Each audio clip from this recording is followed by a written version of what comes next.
जय श्री कृष्णा। राधे राधे। जन्माष्टमी के पर्व पर हमें सुबह के समय कैसी पूजा करनी चाहिए और शाम के समय कैसी पूजा करनी चाहिए, यही आज हम आपको इस वीडियो में बताने जा रहे हैं। वीडियो शुरू करने से पहले हम आपको बताना चाहते हैं कि हमें कृष्ण जन्माष्टमी और राधा अष्टमी इन दोनों दिनों का ही उपवास व्रत अवश्य करना चाहिए। ऐसा कहा जाता है कि एक जन्माष्टमी का व्रत करने से हमें 20 करोड़ एकादशी व्रत करने का पुण्य मिलता है, जो हम 20 करोड़ एकादशी एक जन्म में तो कर ही नहीं सकते। तो इसलिए हमें कृष्ण जन्माष्टमी का व्रत अवश्य करना चाहिए और इसके साथ ही साथ हमें राधा अष्टमी का भी व्रत अवश्य करना चाहिए। आइए अब जान लेते हैं कि हमें कृष्ण जन्माष्टमी पर सुबह की पूजा कैसे करनी है और शाम की पूजा कैसे करनी है। सुबह के समय हमें ब्रह्म मुहूर्त में उठना है, स्नान करना है और संकल्प करना है। व्रत का संकल्प करने के बाद हमें सूर्यदेव को अर्घ्य देना है और फिर लड्डू गोपाल को, आपके यहाँ अगर लड्डू गोपाल हैं तो लड्डू गोपाल को आप उठाइए, जगाइए उनको और उनको पहले माखन मिश्री का भोग लगाइए। फिर उसके बाद में उनको स्नान कराने के बाद सुंदर वस्त्र धारण कराइए और उसके बाद उन्हें फल फूल खिलौने जो भी आपके पास हैं, जो भी आप दीपक धूप दीप आरती करिए और फिर उनको एक आसन पर बिठा दीजिए। इस तरह से आप उनको कुछ भोग भी लगा दीजिए, कुछ फल का भोग लगा दीजिए या आपके पास कुछ पकवान है या जैसे कोई मिठाइयाँ हैं या दूध का भी भोग आप लगा सकते हैं। इसके बाद फिर दोपहर पे आप जैसे आपके रोज की सेवा करते हैं आप वैसे करिए। इसके बाद आती है शाम की पूजा। तो शाम को जो रात के 12 बजे पूजा होती है उसमें जब जन्म कराया जाता है, जन्म कराने से पहले हमें लड्डू गोपाल जी को विश्राम कराना रहता है। तो हम जन्म से पहले लगभग 9:30-10 बजे के आसपास एक बड़े पात्र में, या अगर आपके छोटे लड्डू गोपाल हैं तो आप खीरे से कराना चाहते हैं तो खीरे में रख दीजिए, या आपके पास बड़े लड्डू गोपाल हैं तो आप एक बड़े पात्र में नीचे फूल डालिए, उसके ऊपर आप लड्डू गोपाल जी को विराजमान कराइए, उनको लेटा दीजिए और उसके ऊपर फिर से आप साफ सुथरे फूल रख दीजिए। देख लीजिए कि उसमें कीड़े ना हो।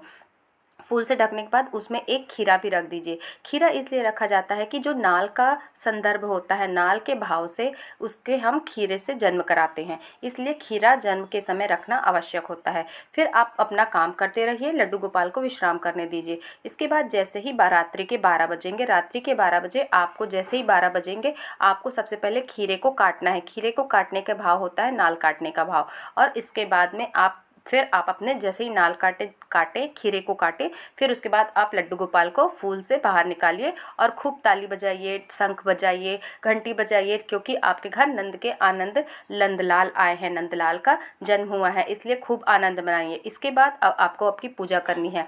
लड्डू गोपाल को एक बड़े पात्र में बिठाइए और उसके बाद उनको सबसे पहले पानी से स्नान कराइए। उसके बाद आपने जो पंचामृत का जो दूध दही घी शहद बूरा ये सारी चीज़ें आपने अलग अलग रखी हैं, उसे एक एक करके आप पंचामृत से लड्डू गोपाल को स्नान कराइए। स्नान कराने के बाद पुनः स्वच्छ जल से, यमुना जल या गंगा जल जो आपके पास है उससे लड्डू गोपाल जी को स्नान कराइए। इसके बाद सुंदर वस्त्र धारण कराइए। आपके पास जो भी श्रृंगार है, आपने जो भी पोशाक ली है, जो भी आपके पास साज सज्जा का सामान है, उससे लड्डू गोपाल जी का सुंदर श्रृंगार करिए और उसके बाद काला टीका जरूर लगाइए और अपने लड्डू गोपाल की नज़र जरूर उतारिए, क्योंकि आज के दिन देखिएगा आपके लड्डू गोपाल को नज़र जरूर लगेगी, इसलिए नज़र जरूर उतारिए।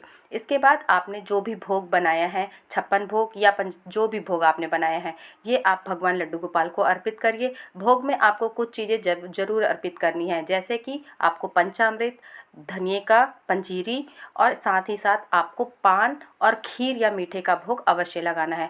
पान का भोग अवश्य लगाइए, वह बहुत आवश्यक है। लड्डू गोपाल को पान का भोग बहुत प्रिय है, इसलिए ये सारी चीज़ें भोग लगाइए। अगर आपने 56 भोग बनाया है तो 56 भोग का भोग लगाइए। इसके बाद आपको लड्डू गोपाल की आरती करनी है। आपको जो भी आरती आती है, फूल धूप दीप इत्र से आप खूब अच्छे से भगवान की सेवा करिए। इसके बाद भजन कीर्तन कीजिए, बधाइयाँ गाइए। इसके बाद आपको शाम के समय से ही एक अखंड दीपक जला के रखना है। अगर आप चाहें तो जन्माष्टमी के दिन सुबह जब आप पूजा कर रहे हैं उसी समय से जला सकते हैं, या अगर आपसे तब से संभव नहीं है तो आप शाम के समय में एक दीपक जला कर रखिए जहाँ पे आपको पूजा करना है, और वो दीपक रात भर जलेगा सुबह तक। इसलिए एक अखंड दीपक आप अवश्य प्रज्वलित करें और रात में खूब धूमधाम से बधाइयाँ गाइए और कृष्ण जन्माष्टमी का महोत्सव मनाइए।